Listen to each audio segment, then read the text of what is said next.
Good morning, students. Again, I'm your history teacher. And today I'm come up with another chapter, a new chapter with the explanation. That is chapter number 5, the American Civil War. So, what is American Civil War? Let's just try to understand it. So, what all things we gonna be cover through this chapter.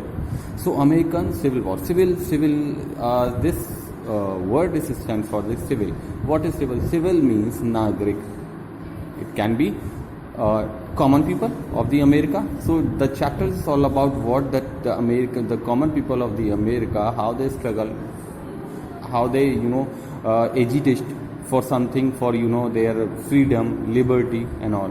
And in this chapter we cover that why this American Civil War is started, what all the impacts and all. So let's start with the American Civil War. In the early 19th century, ये बात उस समय की है American war जब छोड़ा, American civil war 19th century के शुरुआत में क्या हुआ? American was broadly divided. America broadly ज़्यादातर दो भागों में डिवाइड किया गया. वो कौन कौन से थे? Northern and the southern state. दो भागों में जब शुरुआत 19th सेंचुरी के शुरुआत में दो भागों में अमेरिका बढ़ चुका था. वो थे नॉर्थन और southern states. Both these states had contrasting economy. Contrasting मतलब डिफरेंट अर्निंग सोर्स. दोनों ही कंट्री के, दोनों ही स्टेट्स के, दोनों ही जो पार्ट्स हैं इनके अमेरिका के, उनकी इकोनॉमी स्टेटस अलग अलग थे. While the northern state had abundance of the trade and industrial activity. एक तरफ नॉर्थन स्टेट में क्या था source of income, earning sources, that is कि बहुत सारी इंडस्ट्रियल एक्टिविटी थी जिससे वो ट्रेड एक्टिविटी को सपोर्ट करते थे. वहीं southern state was a land of plantation and orchard. वहीं दूसरी तरफ साउथर्न स्टेट में क्या था? वो एग्रीकल्चर फेवर्ड थे, यानी कि दूसरी तरफ प्लांटेशन, गार्डनिंग, एग्रीकल्चर से रिलेटेड एक्टिविटीज सपोर्ट करती थी as an in terms of the earning source of income. Most of the work of this southern plantation was done by the slaves. वहीं जी ये जो साउथर्न में जो स्प्रेड थी कौन see the plantation and gardening activity, वो किसके द्वारा की जाती थी? स्लेव्स क्या होता है? ये एक तरह के गुलाम, या इसे हिंदी कहते हैं दास. हाँ, और a person who is working for someone without no money. Okay, आपने देखा होगा, हमने काफ़ी मूवीज़ में भी आपने देखा होगा. Just movies not about to making you guys entertain, but also there is something to learn. A lot of things in the movies also that we can learn. So it's up to us that what all how we take it as a movie for as a learning part or just for entertainment sake. So here, so whereas slavery was abolished in the northern, वहीं दूसरी तरफ northern part में क्या था कि slavery यानी दास्ता की जो सिस्टम था, स्लेवरी जो सिस्टम थी वो फेवर नहीं करते थे. वहाँ दूसरी तरफ दास्ता नहीं थी, स्लेवरी नहीं थी. वहाँ क्या होता था नॉर्मली कि जो इंडस्ट्रीज वगैरह जो ट्रेड एक्टिविटी को सपोर्ट करता था, वहाँ जो मजदूर थे, जो वर्कर थे, काम करते थे और उनके काम के अकॉर्डिंग उनके the number of the hours what the people are working for are easily paid by the company. तो along with the issue of slavery, इस slavery के issue के साथ साथ there were several other issues that created different between the two states led to the civil war. इसी केवल इस slavery का एक ऐसा issue नहीं था जिसकी वजह से civil war या दोनों states के बीच में differences create हुए थे, बल्कि इसके अलावा भी बहुत सारे ऐसे रीज़न थे जिसकी वजह से न सिर्फ civil war को जन्म दिया बल्कि वहाँ दोनों स्टेट में डिफरेंसेस भी क्रिएट किए. अब बढ़ेंगे कॉज ऑफ सिविल वॉर. तो कॉज ऑफ सिविल वॉर के कारण क्या थे सिविल वॉर के? Let's see. सबसे पहला था डिफरेंट इकोनॉमीज. ऑब्वियसली जैसे हमने ऊपर पढ़ा कि एक स्टेट तो क्या कर रही थी, एक स्टेट तो बहुत सारी डिफरेंट इंडस्ट्रियल एक्टिविटी थी जो अर्निंग सोर्सेज को, ट्रेड को सपोर्ट करती थी. वहीं दूसरी तरफ क्या था कि लोगों को गुलाम बनाकर क्या किया जा रहा था? उनसे प्लांटेशन और गार्डनिंग का काम, एग्रीकल्चर एक्टिविटीज़ को करवाया जा रहा था. तो अब देखते हैं. सही, ऑब्वियसली डिफरेंट इकोनॉमिक्स का एक इशू है. North America was flooded with the industrial activity. Yes, north क्या था? एक तरफ नॉर्थ में जैसा कि हम पढ़ चुके हैं कि बहुत सारी इंडस्ट्रीज थी. Most of the American mines, banks and industries were located in the north. Yes, बहुत नॉर्थ में क्या क्या था? बहुत सारी जगह माइंस यानी खाने थी, बैंक्स थे, इंडस्ट्रीज थी हर तरफ। The industries manufactured cotton tex, और ये इंडस्ट्रीज ट्रेड को सपोर्ट करने के लिए क्या क्या प्रोड्यूस करते थे, कॉटन टेक्सटाइल्स भी थी, वूलन क्लॉथ्स भी थे, लेदर गुड्स भी थे, wooden articles and shoes in the large scale. तो ये सब चीज़ें उन इंडस्ट्रीज में प्रोड्यूस किया जाता था। इन द साउथ, और साउथ वहीं दूसरी तरफ साउथ में क्या था, agriculture was the backbone, backbone मतलब द मूल आधार, दैट्स द बेस पॉइंट, की। तो एग्रीकल्चर ही सिर्फ बैकबोन थी इकोनॉमी की। वहाँ के लोगों को जो अर्निंग सोर्स ऑफ इनकम था, सोर्स ऑफ इनकम, वो सिर्फ और सिर्फ डिपेंड किस पे थे, एग्रीकल्चर पे। People own large plantation and orchard, लोगों के खुद के बहुत बड़े बड़े प्लांटेशन और ऑर्चार्ड से।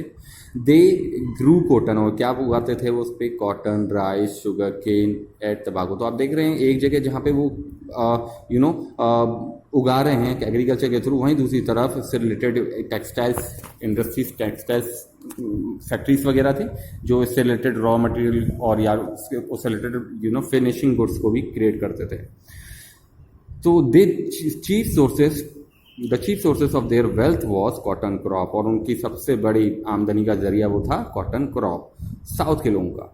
Agriculture was done mainly by hands, और ऑब्वियसली उस वक्त इतना डेवलपमेंट नहीं था, तो क्या कोई नई नई मशीन्स यूज़ नहीं की जा रही थी एग्रीकल्चर के, इतने टूल्स नहीं थे, तो सिर्फ और सिर्फ लोग वो जो कृषि जो एग्रीकल्चर किया जाता था, एग्रीकल्चर एक्टिविटी, वो सिर्फ और सिर्फ हाथों से किया जाता है, नहीं मजदूरों के द्वारा।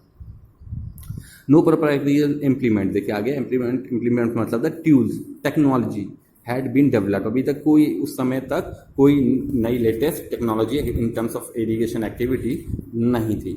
सो the majority of the work in the fields of the perform by the slaves, तो जितना भी तरह का काम होता था वो सिर्फ और सिर्फ किसके द्वारा होता था, गुलामों के द्वारा। While the northern state advocate means support, वहीं दूसरी तरफ एक तरफ नॉर्थन स्टेट क्या सपोर्ट करता था, किस चीज़ का, an improvement of the transportation and the communication facilities as it would be given. impetus means inspiration to the trade, वहीं क्या था कि किस चीज़ पे डेवलप करने पे लगे थे नॉर्थन के लोग, ट्रांसपोर्टेशन कम्युनिकेशन पे, जो उनकी न सिर्फ इकॉनमी को बढ़ाती थी बल्कि उनके ट्रेड एक्टिविटीज़ को भी सपोर्ट करती थी, और ये उन्हीं के व्यापार के लिए एक इंस्पिरेशन बना। The south was oppose to the development as feared, और इस तरह के जो नॉर्थ में डेवलपमेंट चल रहे थे, वहीं दूसरी तरफ साउथ के लोगों का क्या सोचना था कि भाई अगर ये इस तरह के डेवलपमेंट, ये जो मॉडर्न टूल्स ऑफ एग्रीकल्चर या मॉडर्न टूल्स ऑफ ये जो इंडस्ट्रियलाइजेशन है, इससे हमारी जो मिट्टी है, हमारी जो खेत जमीन है, उसकी प्रोडक्टिविटी और उसकी फर्टिलिटी में फ़र्क आएगा, just because of lack of knowledge.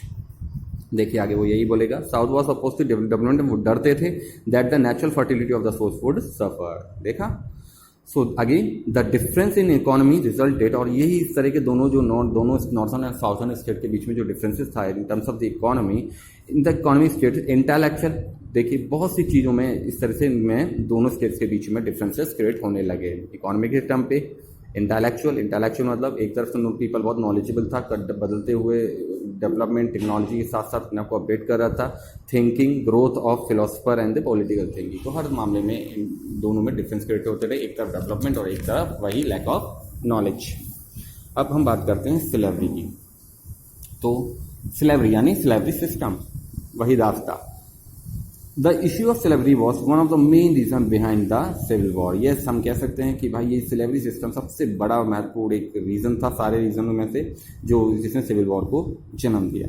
The north was totally oppose to the institution of slavery, north बिल्कुल इसके जो स्लेवरी का सिस्टम था बिल्कुल उसकी तरफ बिल्कुल खिलाफ था, बिकॉज क्योंकि they needed free labour to work in the factories, क्योंकि वो चाहते थे जो भी लेबर उनकी फैक्ट्री में काम करे वो बिल्कुल फ्री माइंड होकर करे। क्योंकि आपने देखा होगा कि एक जगह वहाँ जहाँ आदमी 6 या 8 या 10 घंटे जितने भी घंटे काम करे और उसके टाइम के हिसाब से उसको पेमेंट मिलता रहे, तो क्या जो लेबर होती है बिल्कुल फ्री माइंड होती है। फ्री माइंड होगी तो क्या होगा, प्रोडक्टिविटी बढ़ेगी, ना सिर्फ उनका फायदा होगा, 6 से 8 घंटे फ्री माइंड काम कर रहे हैं, 10 ओवर टाइम भी हो गया तो ओवर टाइम का भी पैसा मिल गया, तो ना तो सिर्फ उनकी इकॉनमी बढ़ रही है बल्कि साथ साथ उनका productivity towards to the company factory वो भी बढ़ रही है। तो इसीलिए वो नॉर्थन लोगों की सोच थी कि हमारे फैक्ट्री में, हमारे इंडस्ट्री में जो भी लेबर काम करे वो बिल्कुल फ्री माइंड करे। वहीं देखिए दूसरी तरफ क्या था, बाय एन ऑर्डिनेंस, एक लॉ, ऑर्डिनेंस मीन्स लॉ, एक लॉ था जो 1787 के according slavery was abolished. Slavery was abolished, abolished मतलब टू स्टॉप, समाप्त हो गई थी in the north up to the southern boundary of the Pennsylvania. तो ये जहाँ तक कि ये जो सीमा क्षेत्र थे नॉर्थ तक का, वहाँ तक किसी भी जगह पे किसी भी रीजन में नॉर्थ के स्लेवरी सिस्टम नहीं था। दिस बाउंड्री बिकम फेमस, और यही जो बाउंड्री थी जो कि नॉर्थ की सीमा तक और साउथ की शुरुआत, मतलब जो बॉर्डर लाइन होती है, वो ये लाइन किस नाम से फेमस हुई? Mason Dixon line. मेसन का मतलब समझते हैं आप, मिस्त्री, मजदूर, घर बनाने वाले, दैट मेसन डिक्सन। तो इसीलिए ये जो लाइन थी, border line, is famous as an Mason Dixon line. In the north slavery was looked upon as a disgrace of the human society. वहीं नॉर्थ के लोग इतने डेवलप होने के साथ साथ उनकी सोच भी बहुत ऊंची थी। वो क्या सोचते थे, स्लेवरी सिस्टम कैसे देखते थे? वो सोचते थे कि मानव समाज के लिए जो स्लेवरी है एक अपमान, एक मतलब जस्ट अ ईविल, ये ईविल है मानवता के लिए और मानव के लिए। वो उनका सोच और नजरिया ये था। Slavery however flourished and continue to grow in the plantation of the south. और अभी भी वहाँ क्या चल रहा था दूसरी तरफ साउथ में? अभी भी लोग फेवर करते थे एग्रीकल्चर, प्लांटेशन पे ही तक सिमट के रह गए थे। All the agriculture task were performed by slaves. बिल्कुल अगेन वही यही बात कह रहा है कि जितने भी जो टास्क थे एग्रीकल्चर और प्लांटेशन, वो किसके द्वारा किए जा रहे थे? मजदूरों के द्वारा।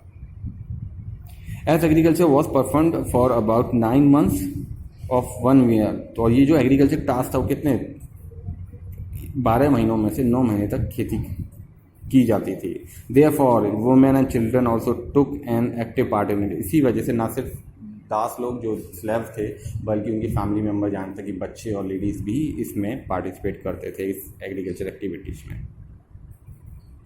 दस इस प्रकार slavery was a backbone of the economy in the south. Again ये प्रूव होता है कि भाई सिर्फ और सिर्फ क्योंकि डिपेंडेंट थे एग्रीकल्चर पे, तो सिर्फ और सिर्फ इकोनॉमी का जो जरिया था वो सिर्फ और सिर्फ एग्रीकल्चर ही था। ग्रेजुअली यानी धीरे धीरे क्या हुआ? Slave also began to be use to for household chores. ये लोग यानी साल के 12 महीने 12 से 9 महीने तो खेती में लगाए जाते थे और बाकी 3 महीने वो गुलामों की तरह घरों में काम किया करते थे। In the house they were tortured. उनको डराया जाता था, धमकाया जाता था, एक्सप्लॉइट किया जाता फिजिकली और मेंटली। देखिए कह रहा है and consider as a private property. और क्या समझाता था कि भैया तो प्राइवेट प्रॉपर्टी है, जब चाहे जैसा चाहे वैसे चला लो। They were poorly fed, lived in the unhygienic condition and were not allowed to read or write। Obviously किस तरह के घरों में देख तो मानवता के अगेंस्ट काम कराया जाता था, बिल्कुल कोई मर्सी नहीं। 12 घंटे काम करें, 14 घंटे का खाने के लिए बस 2 वक्त की रोटी दे दी। वो रोटी भी प्रॉपर फ्रेश है नहीं है, जैसा मनाया वो दे दिया, जैसे दासों के साथ व्यवहार किया जाता है। और दूसरा उन्हें किस चीज़ से दूर रखा जाता था? That is read on right, पढ़ने और लिखने से। क्योंकि ऑब्वियसली जब पढ़ा लिखा इंसान होता है, that is start the intellect, उनका इंटेलेक्ट अपडेट होता है तो उनकी सोच बढ़ती है और समाज में क्या हो रहा है, तो कैसे चल रहा होता है, हमारे राइट्स क्या हैं, सब चीज़ ये सब just all about can aware about the education only.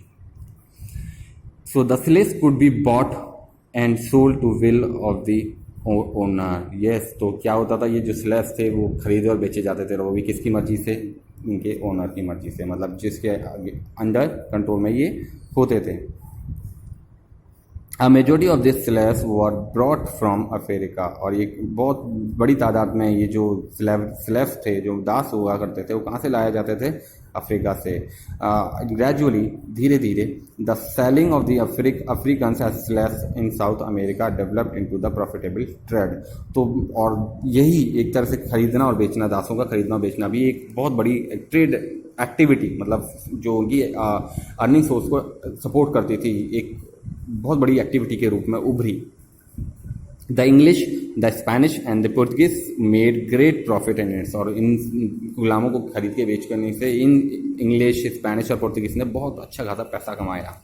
Special types of the ships were design for the transportation of slaves. तो मतलब बिल्कुल एकदम अलग तरीके के स्पेशल टाइप ऑफ शिप्स को तैयार किया गया खरीदे और बेचने के लिए। जैसे कि कैसे क्या होगा कि मान लीजिए अगर बहुत बड़ी तादाद में खरीदे बेचे जाते थे, तो ऑब्वियसली शिप्स बहुत बड़े होने चाहिए, that having the space large area so that the most of the people can under in it. दूसरा स्पेशली और किस तरह से बनाया गया होगा कि देखिए दास को खरीदने बेचने के लिए कि मतलब लाइक किसी को मालूम भी ना पड़े, चोरी छुपे, तो दैट उस तरह से शिप्स को डिज़ाइन किया जाता था जिससे नॉट ओनली किसी को पता पड़े but also the all the people, most of the people और group of the people can be easily hide in this sort of ships. So now the people of the north, जो north के people थे, demand the abolition of slavery in the south also. तो अब क्या है, जो north के people थे वो ना सिर्फ अपने नॉर्थ एरिया में स्लेवरी को फॉलो करते थे बल्कि वो ये चाहते थे कि साउथ में भी इस चीज़ का एंड हो जाए. The anti slavery movement was led by William Lloyd garrison who founded the American anti slavery society. तो नॉर्थ के लोग जो ये चाहते थे कि ये स्लेवरी साउथ में भी ख़त्म हो जाए, बंद हो जाए, तो ऐसी तरह का एंटी स्लेवरी मूवमेंट किसने चलाया, विलियम लॉयड गैरिसन ने. और उन्होंने किसकी स्थापना की, अमेरिकन एंटी स्लेवरी सोसाइटी की. The south state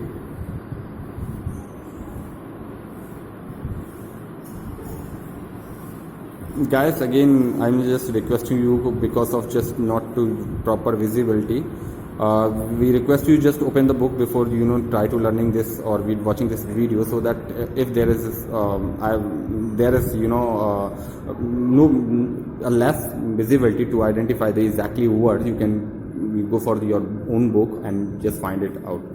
Just because of, but we teacher try to, in regard of explanation of chapter, we teacher tried that everything can be covered in the explanation part, so we are doing so. So again, back to the explanation.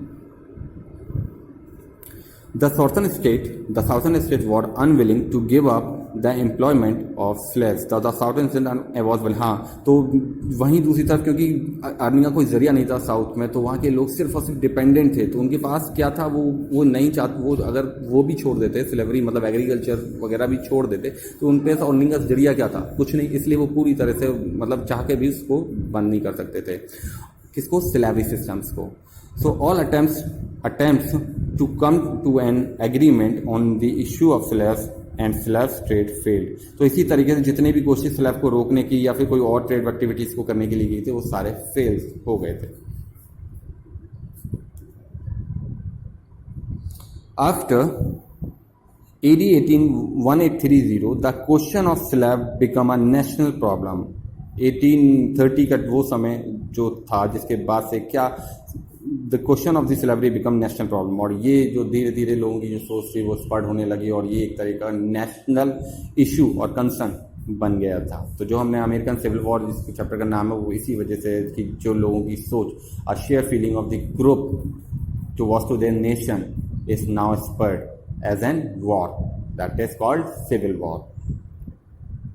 On the other hand, the demand for slaves increased in South. वहीं south क्योंकि सिर्फ agriculture को बढ़ाता चला जा रहा था, सिर्फ एग्रीकल्चर फेवर कर रहा था, तो वहाँ उनको ज़्यादा खेती को बढ़ाने के, अपने ट्रेड एक्टिविटी को बढ़ाने के लिए, अपनी अर्निंग सोर्सेज को बढ़ाने के लिए उन्होंने ज़्यादा खेती के लिए ज़्यादा मजदूर को भी ज़रूरत पड़ने लगी थी. ऑन द अदर हैंड, वहीं दूसरी तरफ the anti slavery campaign gain momentum in the north. वहीं नॉर्थ जहाँ पे कोई स्लेवरी सिस्टम नहीं था, वहाँ पे ये एंटी स्लेवरी जो कैंपेन था, वो बहुत campaigns means a sort of agitation, a sort of the raising their voice against the something wrong. So ये बहुत जोरों शोरों से बढ़ने लगा था. पॉइट्स एंड इंटेलेक्चुअल, जो कवि थे, जो इंटेलेक्चुअल पढ़े लिखे लोग थे, इंटेलेक्चुअल लोग लाइक जिसमें से Longfellow and Emerson express, उन्होंने अपने विचार भी व्यक्त किए. किसने, लॉन्ग फेलो और एमरसन. एंटी स्लेवरी सेंटीमेंट्स, जो स्लेवरी सिस्टम के अगेंस्ट जो उनकी भावनाएं थी, थ्रू देयर राइटिंग, मतलब अपने लेखों के द्वारा. The newspaper covered stories to humiliation, insult, cruelty and human behaviour. ये मानव के प्रति जो अलग तरीके से एक रोष वाला व्यवहार हो रहा था, ह्यूमिलिटी मानवता के साथ खिलवाड़ किया जा रहा था, इंसल्ट और क्रूएलिटी, निर्दयता के जो इतने सारे बिहेवियर जो साउथ में चल रहा था एज एन स्लेव सिस्टम, उन्होंने इस न्यूज़पेपर भी अब उसके बारे में कवर करने लगे थे. उनकी दशा, किसी स्लेव की दशा, जो स्लेव्स थे वहाँ के, उनकी दशा को व्यक्त करने के लिए. The American Anti-Slavery Society established as many as 2000 branches. जो अमेरिका में एंटी स्लेवरी जो सोसाइटी थी, established as many, कई जगह पे 2000 ब्रांचेस 2000 यानी 2000 ब्रांचेस, जो कि ह्यूज नंबर होता है, अलग अलग जगह पे ये स्टैब्लिश करनी शुरू हो गई थी पूरी कंट्री में, which had over 2 lakh member, जिसमें इस 2000 जो कि ब्रांचेस थी एंटी स्लेवरी सिस्टम से सोसाइटी की, उसमें कम से कम 2 लाख मेंबर्स जोड़ चुके थे. Now the next issue, the next cause of the rise of American Civil War, that is tariff issue. So the North and the South state also clashed over the issue of tariff. तो ये अब क्या है, ये tariff का मतलब होता है टैक्स. तो ये टैरिफ का बढ़ना एक तरह का ये भी एक सिविल वॉर को बढ़ावा दिया. कैसे कि north and south state also clashed over the issue of tariff. तो ये जो टैरिफ के पे भी एक दोनों के जो आइडियोलॉजी थी उस पर डिस्प्यूट होने लगा. क्या था वो? The northern state were in favour of limited tariff as they would make foreign goods more expensive. जैसे कि हम जानते हैं कि नॉर्थन स्टेट क्या फेवर था कि बहुत सारी इंडस्ट्रियलाइजेशन था जो फेवर करता था, जो सपोर्ट करता था ट्रेड एक्टिविटी को as a source of income. तो वो लोग क्या इंपोर्ट भी करते थे और एक्सपोर्ट भी करते थे. तो अगर टैरिफ के रेट से एकदम जो टैरिफ बढ़ता, जो टैक्सेस लग रहे थे वो उन लोगों के अगेंस्ट हो गए थे, टैरिफ के अगेंस्ट हो गए थे, जस्ट बिकॉज ऑफ, क्योंकि उन्हें बहुत सारी चीज़ें ऐसी थी जो इम्पोर्ट और एक्सपोर्ट करनी पड़ती थी.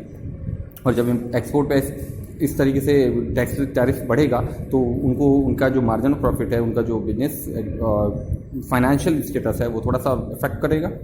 ऐसे ही this would result in an increase demand for the local goods. इसी की वजह से वो क्या है, इससे क्या हुआ, लोकल जो चीज़ वहीं बन रही थी जिसको इम्पोर्ट और एक्सपोर्ट नहीं करने के बजाय वहीं से उसकी खरीदने से अरेंज करने की डिमांड बढ़ने लगी. The southern state where southern state on the other hand were oppose the tariff. तो वहीं दूसरी तरफ साउथ भी को भी प्रॉब्लम होने लगी, क्योंकि आपको पता है साउथ में क्या होता था, सिर्फ एग्रीकल्चर होती थी और बाकी चीज़ें कहाँ से अरेंज होती थी, that used to be import from other places और अदर कंट्री. तो टैरिफ लगेगा तो उनको भी प्रॉब्लम होनी थी. तो वही चीज़ हुआ कि वो साउथ के लोग भी उसको अपोज करने लगे, इसका विरोध करने लगे. As a tariff they imported a large number of manufacturing good, क्योंकि just because of they also people used to be imports of a lot of things, a lot of goods from the foreign markets, as their own economy produce only agriculture products, क्योंकि उनकी जो economic activity थी वो सिर्फ और सिर्फ agriculture based थी. And increase in tariff, और इस तरीके से टैरिफ का बढ़ना meant that they would have to be pay hefty price of the community. तो मतलब कुल मिलाकर जितना भी वो अपनी एग्रीकल्चर से कमाते थे as a earning of source, वहाँ तो उसका कुछ हिस्सा, ज़्यादा से ज़्यादा हिस्सा उनके import is cap to pay, they had to spend in terms of the paying the tariff.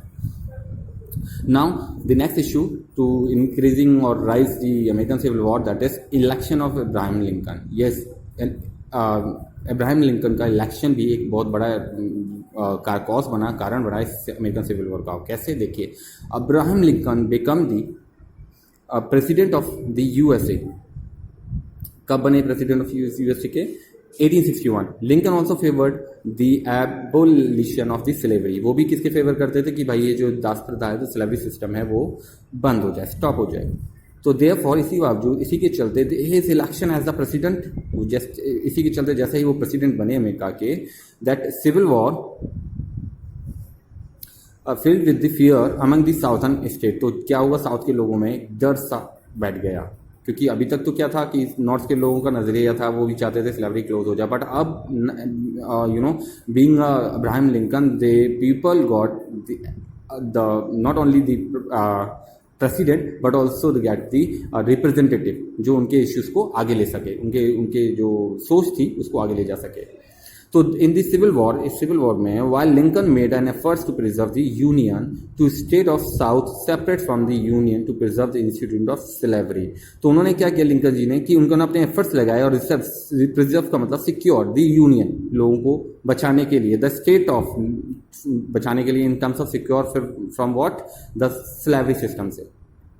The state of south, south की this separated from the union और preserve the institution of slavery, क्योंकि अपनी slavery जो system जो south के लोग follow करते थे उसे बचाने के लिए, उसमें किसी तरह का इंटरप्शन ना होने के लिए वो लोग अपनी यूनियन बना के सेपरेट हो गए. दैट वो क्या चाहते थे कि हम अपनी खुद की यूनियन बना लेंगे और हमें किसी का इंटरप्शन नहीं चाहिए, और जो हम प्रोसेस फॉलो करते आ रहे हैं, स्लेव सिस्टम फॉलो करते आ रहे हैं in terms of agriculture, that will be keep on following.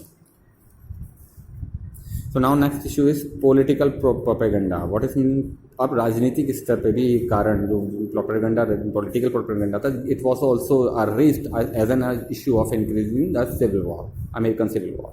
कैसे? How? Let's see. The northern state cited the institution of slavery as a disgrace of the society। जैसे कि हम जानते हैं, हमने पहले भी पढ़ा था कि नॉर्थ के लोग इस स्लेवरी सिस्टम को कैसे देखते थे, एक तरीके की मानव के अगेंस्ट देखते थे कि ये अमानवीय व्यवहार है, एक ह्यूमिलिटेशन है। तो this created fear and hated in the south. This created fear, इस तरीके तो ये इसकी वजह से क्या हुआ कि क्रिएटेड, इसने डर बना दिया and hearted in the south के लोगों की तरफ से उनके वो हिट करने लगे, who supported the slavery system, जो इस स्लेवरी सिस्टम को अब भी फॉलो करते आ रहे थे। तो रॉजर बुक ट्रेनी ने, इन्होंने, ये कौन थे? The chief justice of the supreme court, ये चीफ जस्टिस थे सुप्रीम कोर्ट के। गेव अ वर्डिक्ट मतलब एक डिसीजन, गेव मतलब दिया, उन्होंने एक डिसीजन दिया under which law? AD 57, which said, जिसमें कहा गया that the Congress had no right to abolish slavery in the state, यानी कांग्रेस को कोई भी राइट नहीं, अधिकार नहीं है कि स्लेवरी सिस्टम को बंद करने का स्टेट्स में। This judgement infused controversy all over America. तो इस जैसे ये जजमेंट आ गया तो लोगों के बीच में जो सोच थी अलग अलग तरीके, कोई स्लेवरी को फॉलो करता था, कोई इसके अगेंस्ट था, उनके बीच में कन्फ्लिक्ट यानी विवाद का कारण बन गया, कंट्रोवर्सी हो गई। सो प्रेसिडेंट लिंकन वांटेड, और प्रेसिडेंट लिंकन जो कि अब्राहम लिंकन थे एज एन प्रेसिडेंट, वो क्या चाहते थे? Abolish slavery by any means, by any means मतलब एट एनी कॉस्ट, किसी भी तरीके से ये जो एक इविल है, सोशल इविल है स्लेवरी सिस्टम, ये किसी तरह से भी बंद हो जाए। नेक्स्ट,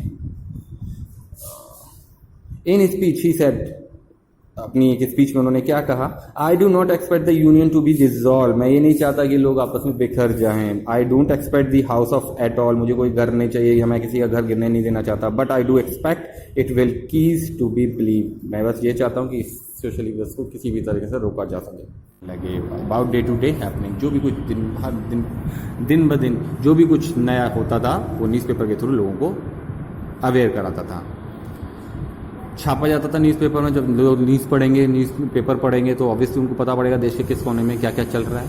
तो the start people war start updating with ongoing happening around them. The American civil war is regarded as the first war with modern strategy, और यही वो युद्ध था जो जिसे दर्जा दिया गया मॉडर्न स्ट्रेटेजी का। स्ट्रेटेजी मतलब प्लानिंग। इन दिस वॉर, इस युद्ध में आर्म चिप्ड एल्टरी कहते हैं शस्त्र रखने की जगह, यानी शस्त्रागार, यानी आर्म्स रूम कह सकते हैं, arms rooms, ammunition and the machine guns were use, मतलब it was the war actually where the people वो used a new technology, new form of the arms. So that's what this war regarded as the first civil war with modern strategy.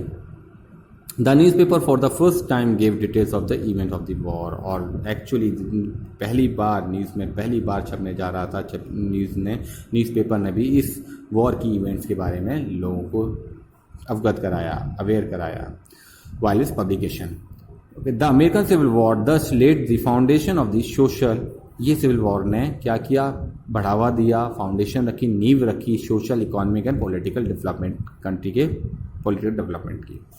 It solve, इसने ना सिर्फ solve किया very controversial problem, जो कि रूढ़िवादी जो विवाद लोगों के बीच में डिस्प्यूट का कारण बना हुआ था, इसने उसको भी सॉल्व किया इस युद्ध ने.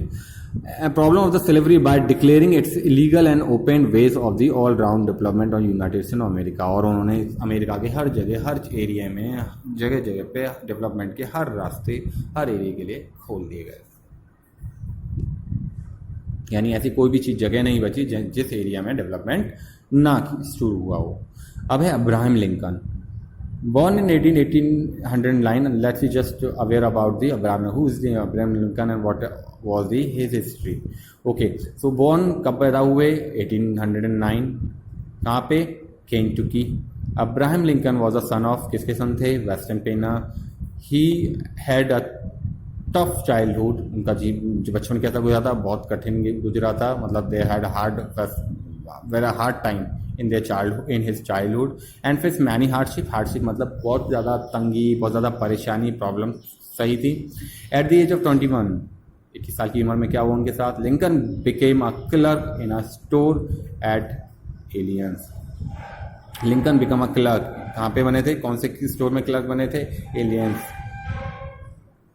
लेटर इसके बाद क्या हुआ, he become the village postmaster बन गए। बीइंग अ ब्रिलियंट बॉय, क्योंकि बहुत ब्रिलियंट लड़के थे, ब्रिलियंट बॉय थे वो। He studied law and grammar in his spare hours, तो क्या करते थे, he situated law and grammar in his spare hours, यानी अपने खाली समय वो क्या करते थे, लॉ और ग्रामर की पढ़ाई किया करते थे।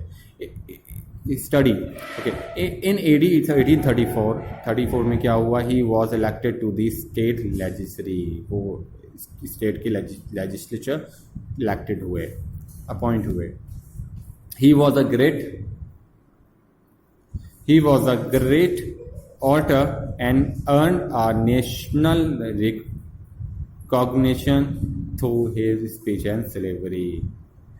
वो बहुत बड़े स्पीकर थे, अच्छे स्पीकर थे, इसलिए राष्ट्र में हर जगह राष्ट्रीय तौर पे नेशनली उनको बहुत लोग रिकग्नाइज पहचानते थे उनकी स्पीच के अकॉर्डिंग, उनके काम के अकॉर्डिंग। अब्राहम लिंकन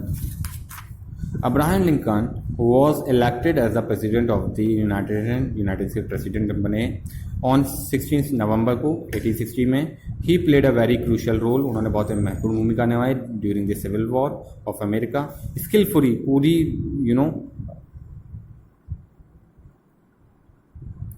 पूरे स्किलफुल यानी परफेक्शन के साथ गाइडेड द नेशन, पूरी नेशन को गाइड किया during this war. He also succeeded, वो सक्सेस हुए किसमें, इन प्रिजर्विंग, संरक्षण यानी सिक्योर, रिजर्व करने के लिए, संरक्षण करने के लिए the unity of the nation, लोगों की एकता बनाए, नेशन की एकता बनाए रखने में भी वो सफल हुए। After the union army defeated the Confederate states in 1863, जैसे ही ये जो नॉर्थ आर्मी थी उसने 1863 में कॉन्फेडरेट स्टेट यानी ये जो साउथ स्टेट्स इसको हराने के बाद क्या, Lincoln delivered his most famous speech, उन्होंने अपनी बहुत मशहूर स्पीच दी, द गेटिसबर्ग एड्रेस, जिसके अकॉर्डिंग गेटिसबर्ग जो स्पीच दी थी वो that is Gettysburg address. This speech is considered to be one of the greatest speech in American history. America के इतिहास में अब्राहम लिंकन की सबसे फेमस और मोस्ट इंपॉर्टेंट स्पीच थी, and was also the motivating factor the establish democracy in India, और जनतंत्र को मोटिवेट करने के लिए इंडिया में सबसे important speech.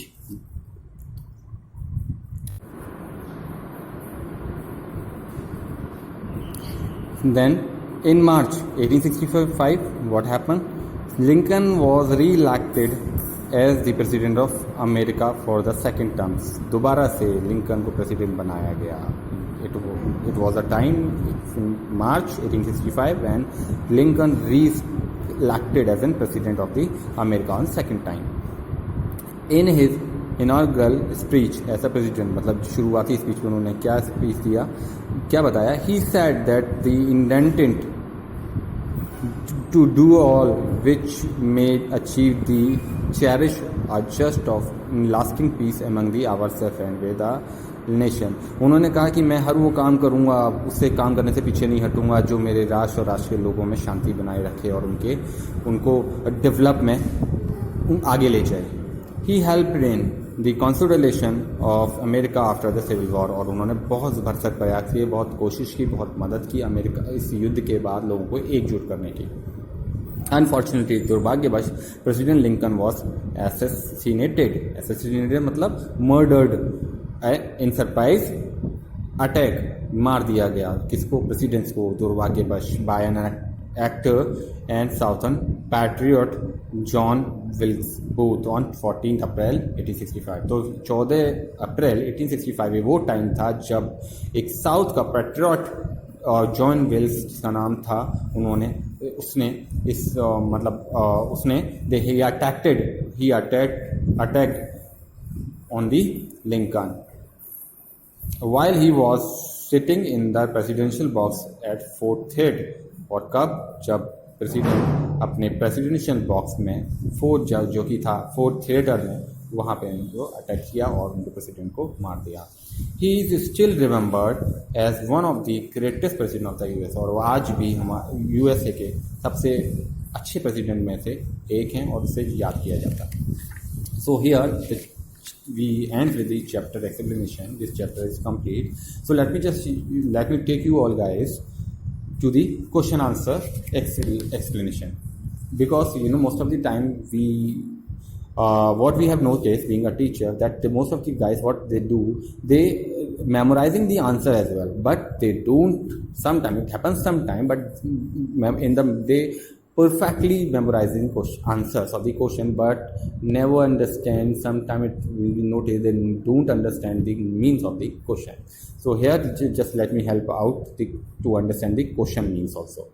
So the first question is give reason. As in give reason, the southern state oppose. So here the give reason option says that all the questions related to this point category we have to represent the valid reason. First question is the southern state oppose tariff rates. Southern states ने विरोध किया tariff rates का, क्यों, कैसे? 11 of southern states form the separate confederacy. 11 जो southern state थी जो बिल्कुल अलग हो गई थी, अपनी मेजोरिटी के लोगों को लेकर अपनी अलग यूनिटी बना ली थी, वो क्यों? The civil war gave rise a new industrialisation civilisation, जो नया इंडस्ट्रियल सिविलाइजेशन बना था सिविल वॉर में, वो कैसे, क्यों दिया? Short types of question. Economics, how did the economies of the north and south differ. किस तरीके से नॉर्थ और साउथ की जो इकोनॉमी थी आपस में डिफरेंट थी, एक दूसरे से अलग थी। Why did the northern states oppose slavery, क्यों नॉर्थन स्टेट्स उसके खिलाफ था। What was the condition of the slaves, उस वक्त साउथ में जो स्लेव्स की दशा थी वो क्या थी। Why did the novel by Harriet Beecher become so famous, जो हैरियट बीचर बिकम एक तरह की स्पीच थी, एक नोवेल था, वो क्यों इतना फेमस हुआ। What was the declaration of independence, और ये डिक्लेरेशन ऑफ इंडिपेंडेंस क्या है, क्या था। Long answer, list any 4 main causes of the civil war of America. वो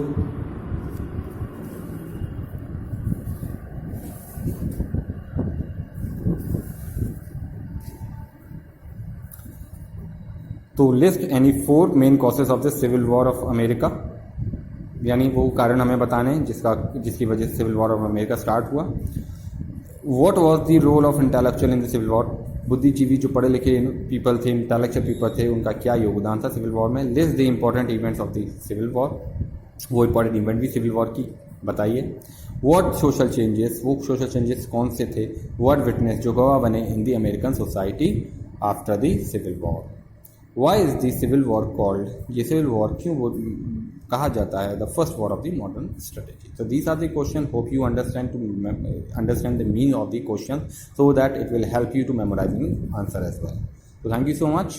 We'll surely come again with another chapter explanation. Till then, have a nice time. Thank you.